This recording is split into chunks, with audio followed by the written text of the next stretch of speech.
Hey guys, welcome back. Today we're going to talk about the United States military's weapon systems throughout the years. For over 250 years, the standard issue rifle has been the backbone of the American soldier, a tool of defense, a symbol of innovation, and a witness to the nation's triumphs and trials. From the flintlock muskets of the Revolutionary War to the high-tech carbines of today, these weapons have evolved alongside warfare itself, driven by technology, necessity, and the harsh lessons of battle. Now let's take a look on how we went from 75 caliber to 5.56/6.8. Let's start at the beginning of the nation. Our story starts in the late 1700s with the smoking chaos of the American Revolution. In 1775, as colonists rose against British rule, the primary weapon for both sides was the British land pattern musket, affectionately known as the Brown Bess. This 75 caliber flintlock musket was a reliable but not always accurate firearm. It could fire about 3 rounds per minute in the hands of a skilled soldier, but accuracy beyond 50 yards was pretty much a gamble. Manufactured in Britain and copied by American gunsmiths, the Brown Bess served from roughly 1775 to 1820, seeing action in not just the Revolution, but also in the War of 1812. It symbolized the era's linear tactics where mass volleys decided the outcome of battles. But America needed its own arms. Thanks to a crucial alliance with France in 1777, the Continental Army received thousands of Charleville Model 1763 and 1766 muskets. These 69 caliber flintlocks had an effective range of about 100 yards and were stamped with U.S. property by General George Washington in an attempt to stop theft. They still had the issue of only being able to fire 3 rounds per minute, but they still became essential for the fight for preserving independence, serving alongside the Brown Bess until around 1820. As the young republic grew, so did its armories. In 1795, the Springfield Armory in Massachusetts began producing the U.S. Model 1795 musket, a 69 caliber flintlock inspired by the Charleville. This was America's first official musket, manufactured domestically. It saw service through the War of 1812 and into the early Civil War era up to about 1861. Later variants like the Model 1816 introduced minor improvements but retained the flintlock system. These weapons were later converted to caplock for better reliability in wet conditions.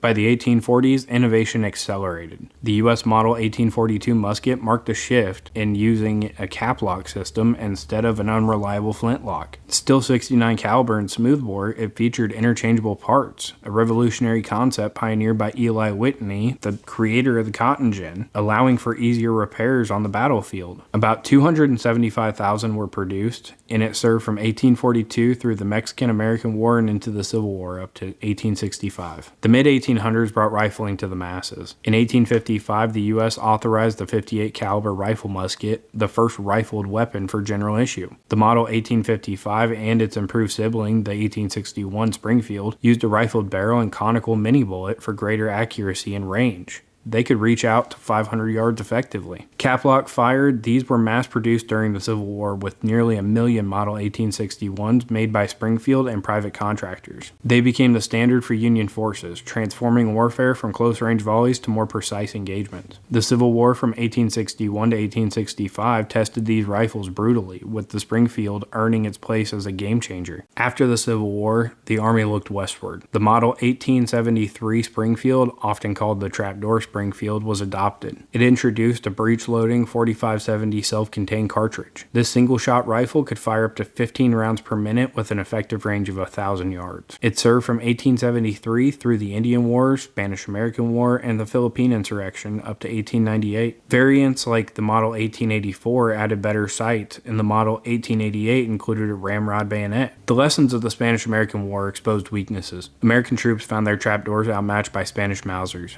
leading to the adoption of the 1892 Krag Jorgensen in 1892. This bolt-action rifle used 30-40 Krag smokeless powder cartridges and a 5-round rotary magazine. The first U.S. rifle was smokeless powder. It served until 1918 through the Spanish-American War, Philippine-American War, and into World War I, but again, it fell short against European designs. Enter the Springfield Model 1903. Adopted in 1903, this bolt-action beauty borrowed from the Mauser, chambered in .30-06 after an initial .30-03 run.